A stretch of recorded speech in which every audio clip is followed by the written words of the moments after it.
All right, this is Nick with North Central Illinois Custom Kydex and M&P Training Group.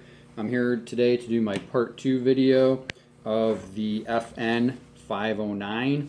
In the part 1 video, it was kind of an unboxing and just a brief kind of countertop overview.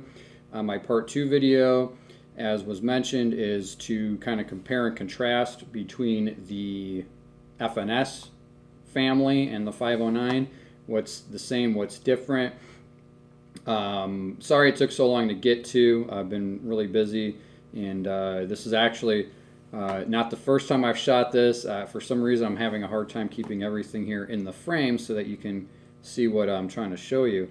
And I'm kind of operating handicap right now with one arm in a sling. But I've had a more requests for the part 2, plus some just comments around asking the question, if I already have an FNS, why should I spend the money on the 509? And I understand that question because when the first videos came out back in April of the 509, I was asking that same question. I already own a 4-inch FNS. I already own an FNS compact. I already own an FNS long slide. Why should I spend more money on this pistol when it basically looks the same as the 4-inch, which is the one I shoot the least? I shoot my 5-inch for competition, USPSA and 3-gun, and I carry and train with my compact as often as possible. Carry it every day and do defensive training with it every opportunity that I get. So I understand where that question is coming from, especially when the general thing that I kept hearing was how great this gun was because it was a full duty size grip with 17 rounds and a 4-inch barrel. And I thought, well, that sounds familiar, back to my FNS 4-inch, all the way back to my FNX 9 4-inch. So it's not really a new formula. However, there are some, after having the gun for a month or so, and putting some rounds through it. I only have about 300 through it now. It did spend at least half of the time I've owned it out of my hands at my holster mold maker, who's made some casts of it, and I should have my holster molds hopefully today or tomorrow so I can start producing the holsters here. But that's off track. I want to talk about the differences. Why might you consider a 509 if you already have an FNS? I believe the majority of the differences in the 509 are geared towards longevity and reliability, and you'll see what I mean here as we go through. So size comparison, it's exactly the same as the 17 round FNS as far as the grip length. It's also the same exact or very close to the same frame length. I don't know if you can see that here. Hopefully, let's see. Yeah, frame length, you can see there's basically the same.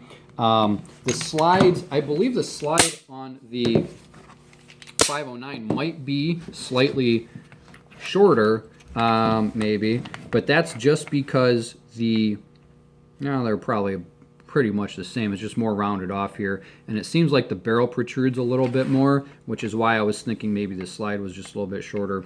But in essence, it's a 4-inch gun and a 4-inch gun, so they're the same. There are some differences, significant ones. We'll start from the top down, starting with the slide. Besides the obvious cosmetic difference of the fact that the serrations are different and the slide cut here is different, this slide is beefier. It's heavier. You notice it right away when you hold the slide in your hand that this slide is heavier. One thing I've seen in some other videos is people are kind of negative on the weight of the gun because it's 3/4 of an ounce heavier or something like that. But I think the 3/4 of an ounce extra weight, first off, you're not really going to notice it when you're carrying it. It might be beneficial when you're shooting it as far as recoil mitigation, but if it goes to longevity and reliability, it's weight well spent. So the serrations on the 509 are more aggressive than the FNS. The FNS, I find the serrations adequate for normal dry, empty, or dry bare hand use. They're perfectly fine. I like to use the front serrations a lot. The serrations on the 509 being more aggressive, these should lend themselves to better use, gloved hands, wet hands, slippery hands, something like that. The ejection port on the 509 is a little bit larger. It's also more flared, so your ejection is going to be more reliable under all sorts of different adverse conditions. The extractor also on the 509 is huge compared to the FNS, which is built for reliability, for reliable extraction under adverse conditions over and over and over and over, maybe without adequate cleaning or whatever. That bigger, thicker, beefier, longer extractor is going to grab the case with more leverage, extract it more reliably, and be less prone to failing or breaking than the smaller extractor in the FNS. Big improvement there.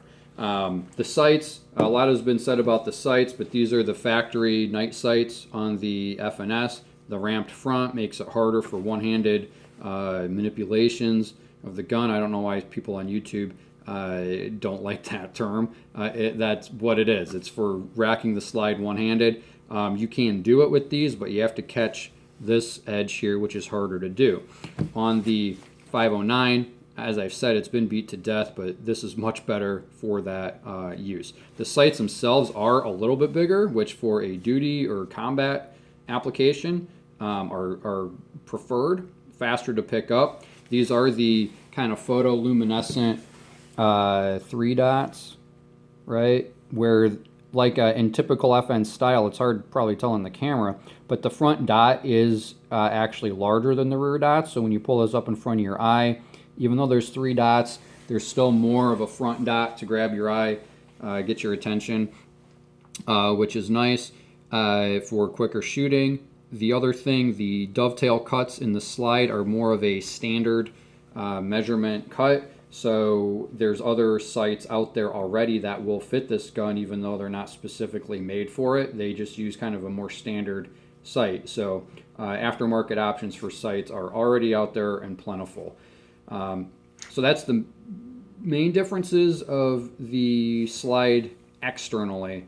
Just recap: better serrations, beefier slide, beveled ejection port, much better extractor, much better factory sights. I will be curious to see what the factory night sights look like. If I hope they maintain this shape.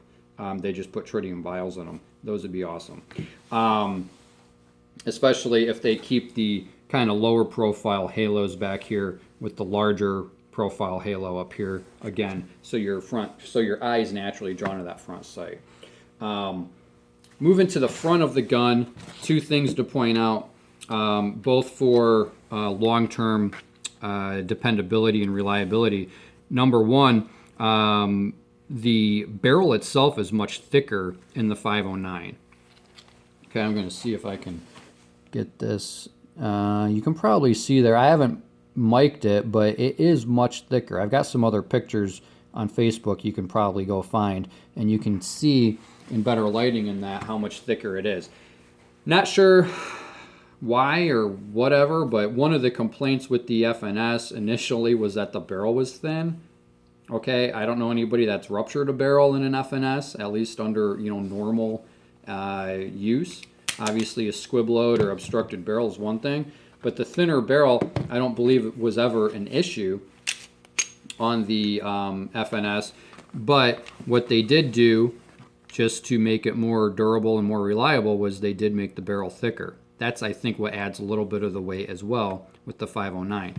Another thing that you see with the barrel is they recessed, they put in what they call a recessed target crown. So there's a little bevel where the rifling doesn't come all the way to the end of the barrel. So if the barrel were to be struck by something or the pistol were dropped muzzle down, you're not going to damage your rifling and negatively impact your accuracy. The other thing, the end of the barrel has a slight bell to it, which makes it lock into the slide a little bit tighter, so that you should have a little bit better mechanical accuracy. There's really no wiggle here in the slide once everything's locked up. Where on the FNS, you can move this just slightly. So I do think that that was an improvement made just to beef up the potential accuracy of the pistol. The other thing when we're looking at the front here is not only do we have the recessed target crown, but we also have a recessed guide rod for a recoil spring assembly, which again, durability and reliability under all adverse conditions. If this were to be dropped or struck on the front, there's nothing here that can get damaged that could impact the function of the slide. So that's the external slide and front barrel recoil guide rod differences. So when we go to the frame, the frames are very similar, but there's some significant differences that I want to point out. The obvious one is the grip texturing. Grip texturing is going to be subjective, whether you like it or not. I tend to kind of like the serration or the pyramid scheme on the FNSs, and I like the kind of grippy lines on the front strap. It just feels when it's in your hand that it's solid. Now, one of my first experiences with the 4-inch FNS was shooting it in a 2-day class that was 850, 900 rounds. And yeah, by the end of the second day, I had the pattern kind of indented into my hand here. I wouldn't say it was uncomfortable, but by the end of that second day, I definitely knew that I had been shooting a gun for a while. So what they did on the 509 as far as the grip texture goes is they rounded off the corners a little bit more so it doesn't kind of bite into your hand so much. And then they changed the texture on the front strap and the back strap, and that combined it makes the grip feel much different. It feels smoother, but when you're shooting this gun, it's just as grippy, just as locked in your hand. So that's good. They did kind of change the pattern here of the side texturing. You can see it's deeper, but then closer together. So I don't know all the science behind that, but I know that this kind of grip texture works. Another thing that they did, which I really love, one of my favorite things when I first saw the gun without knowing anything else about it, was the fact that they put texturing up here where you actually can use texturing if you're using a good solid thumbs high, thumbs forward grip. Really lets you dig in on the heel of your hand. This could be more aggressive in my opinion. Now, one thing I know from talking with handgun designers and manufacturers is they understand that the majority of people that buy the gun probably don't want a super aggressive grip as far as texture goes. They also understand that the people that do want an aggressive grip are probably the ones that will go out there and add something to get the grip texture how they want it, either grip tape, skateboard tape, stippling, what have you. The people that don't like the grip, they're not going to smooth it down. They're just going to say, that gun hurts my hands, and then, that's the end of it. So you kind of have to understand what's going on from the gun manufacturer's standpoint. Overall, the grip texture gets a thumbs up from me. The magazine release is also different. It's a little bit flatter, which is okay. It kind of prevents it from getting bumped accidentally, and since it is ambi, it prevents it from getting bumped accidentally from either side. It does have some good knurling texture on it, so your thumb's not going to slip when you go to press it. It does take a dedicated press, especially if you're used to running like a competition gun with an extended slide or extended mag release. You do have to intend for this to get pressed. One thing I've always found with the FNs is I can kind of reach around and hit this with my middle finger, which saves me from having to shift my grip and then shift my grip back. I'm not sure if that's the correct way to do it or not, but it's something that works for me. Another thing, moving up the grip, they did change the kind of protection dam here around the slide lock. You can see on the FNS, it's mostly just on the front and back, which sometimes people would have issues inadvertently actuating the control when they didn't mean to. The 509, you're probably not going to have that issue because it does have more protection. A side note on that, when I first picked up this gun, and first thing you do, safe direction finger off the trigger, and you're going to check the condition to make sure it's unloaded, and I went like this. Oops, not like that, I went like this. Oh, the slide didn't lock back because I was actually pushing on the little dam here instead of on the control. And just like that, right? And in the last couple of days, more YouTube videos I've been watching, I've been kind of paying attention to that. And a lot of people that have done videos on these have had to attempt a second or third time to lock the slide back just like that. So that shows you how good of a job that protection there is actually doing. So when you're shooting the gun, you won't inadvertently lock the slide back in recoil, and you won't prevent the slide from locking back when the magazine's empty. Moving forward, another difference I see in the frame is that the frame, kind of the main frame to rail portion, this is beefier. It doesn't thin out as fast, and I think that's to reduce flex in the rail, which once you mount a light on here, if the rail's flexing a lot, it could cause feeding and function issues. I think that was kind of a somewhat known thing. I think with the 5-inch 40 caliber FNSs, once they put like an X300 or TLR1 HL or something on there, the extra weight on the rail could cause some reliability issues. So I believe they reinforce this in order to kind of mitigate that. You can also see here maybe that this is curved over more and this comes down flatter, and then the beveled portion is less, so the whole frame through here is thicker. So it should be less flex, better long-term reliability with feeding and all that. Last thing I want to mention with the frame before I forget, externally, is on the FNSs and all the way back to the FNPs. As far as I know, at least the FNP 45, they used a little plastic tab to secure the back strap, so you'd have to push a little Allen wrench or flat punch through this tiny little hole here, depress a plastic tab, and then the back strap would slide off the bottom. There were some concerns and some actual failures of that plastic tab, and if that plastic tab fails, then the back strap will not secure on to the frame, and that can be an issue, especially because obviously you don't want this falling off or moving around when you're shooting. But they put the lanyard attachment through the back strap, so if you're actually running a lanyard on the pistol for serious use and your little plastic tab in there fails, really your lanyard's not doing any good. The only thing it's retaining is your back strap, and your pistol can slide right off. So when they released the FNS Compact, they replaced that little plastic tab with a roll pin, which I thought, well, that's a giant pain in the butt, because now you got to get a punch and a hammer and drive the pin out and do all those things. But once you get the back strap you want on there and the roll pin installed, it's a much more solid setup, and that is a big improvement, and they did carry that over to the 509, so you do have a roll pin secured back strap, so that sucker's not going anywhere. There's no play in it. There's not really any possible way I can see it failing unless you attach something to your lanyard loop and really put a lot of pressure on it. I have a feeling that the little lanyard loop here would fail before the roll pin did. So those are the significant differences I find in the frame. All right, thicker, reinforced, less flex, better protection, better ergonomics, better stippling, more rounded corners. One thing I failed to mention, one of the things that makes this better ergonomically is the fact that they tapered the grip width up in this area. So when you're establishing your grip and getting your finger to that trigger, kind of in that sweet spot where you want the trigger to ride on your finger, it's much easier to do on the FNS, or I'm sorry, on the 509 than it is on the FNS, because it is slimmer in this area. That slimmer makes the grip, I think, feel better.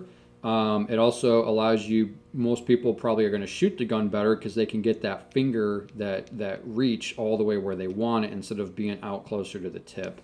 And if you know much about striker fired guns, you realize people tend to shoot them better when they get closer to the first joint rather than the center pad or the tip. That's just a, I don't want to say common thing, everybody's hands are different, but for the most part, people will shoot better if they get closer to that tip. Frame, that's the frame, externally. Internally, let me take a couple of these apart. The FNS single recoil spring on the 4 and 5 inch guns.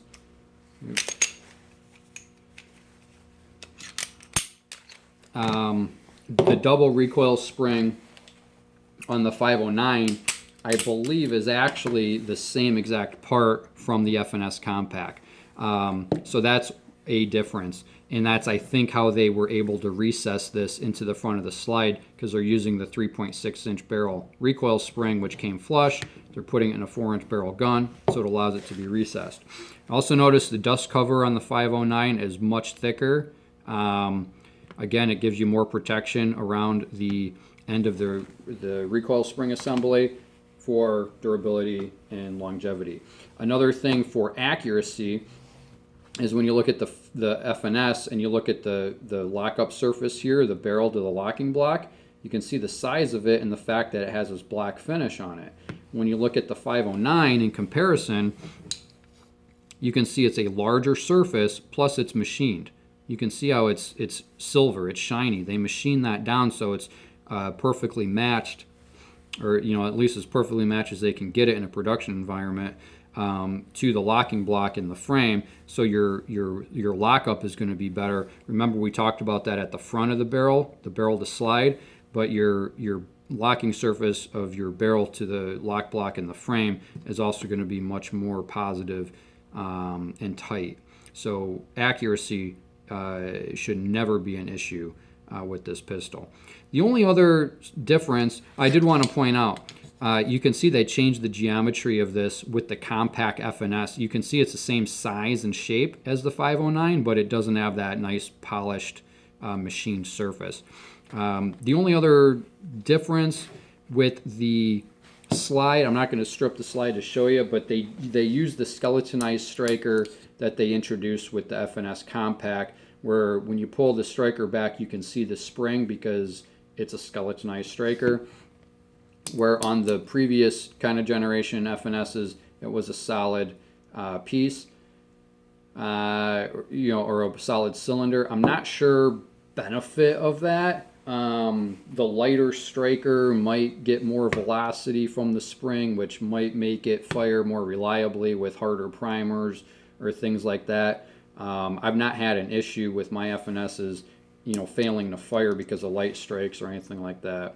One thing that I have noticed, additional thing that's different, and I haven't quite figured it out yet, is on the FNS Compact and the 4 and 5 inch guns, when you pull the striker back, it locks back in this position until you press the plunger, and then it's released to go forward. On the 509, when you pull this back, it returns all the way to this position, and then when you push the plunger, it doesn't really have much room to go.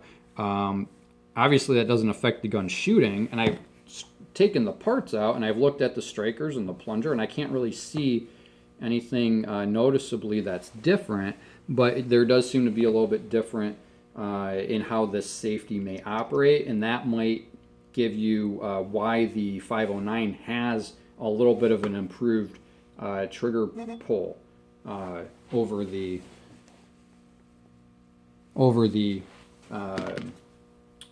FNS.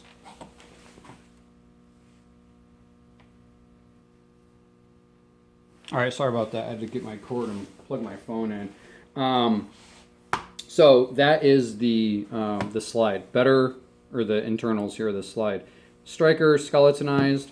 The plunger works a little bit differently. Not sure exactly what that benefit is, except I know the trigger does feel better in the 509. Better lockup surface with the barrel, double recoil spring, recessed, things we already talked about.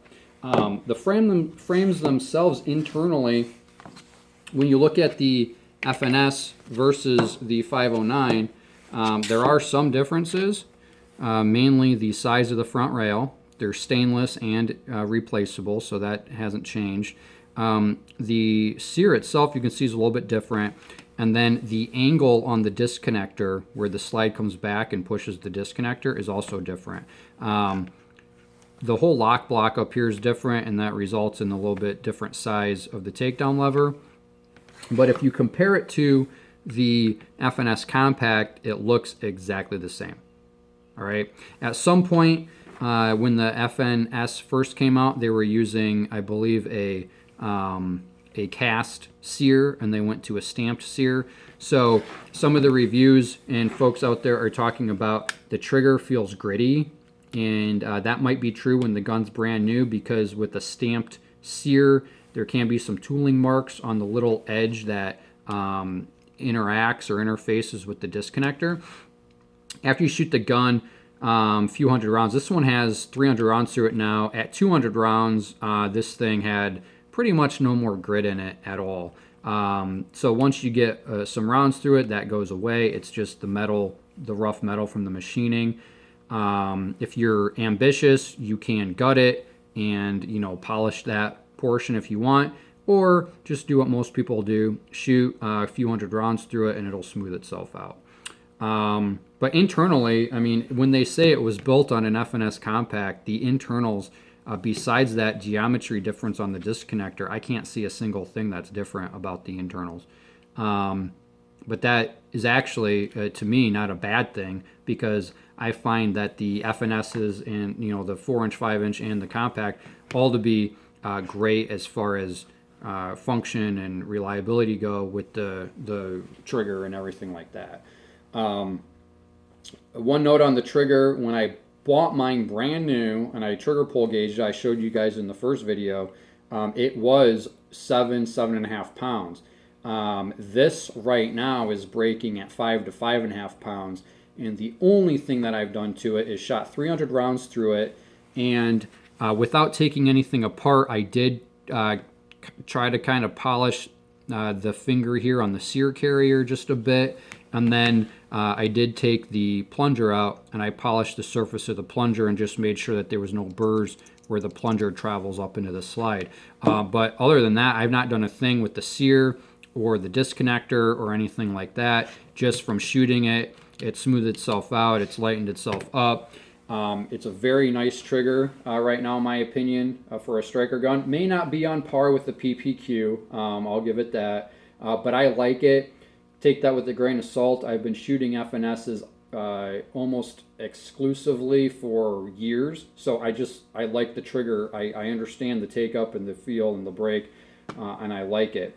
So if you're coming off of a 320 or a VP9 or a PPQ, yeah, the trigger's different. It's more like a Glock trigger where it has that take up because it's pulling the striker back the rest of the way, where on some of those other guns, they tend to not have to move the striker as far.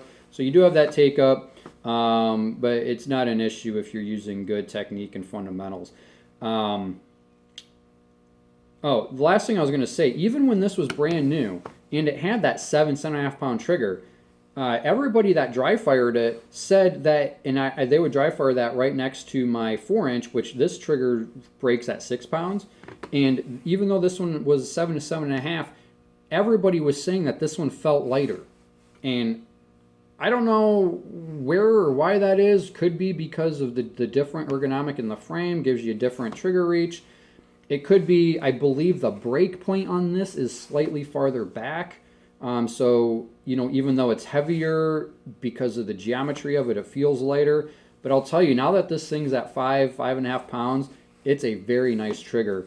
I'll also say that there is some variance in the triggers. For instance, my FNS Compact right out of the box was 5.5 pounds, and now after shooting it a bunch and kind of doing the same thing, polishing the plunger and things like that, it's 5, a little bit less than 5, depending on where exactly you're at on the trigger with the pull gauge.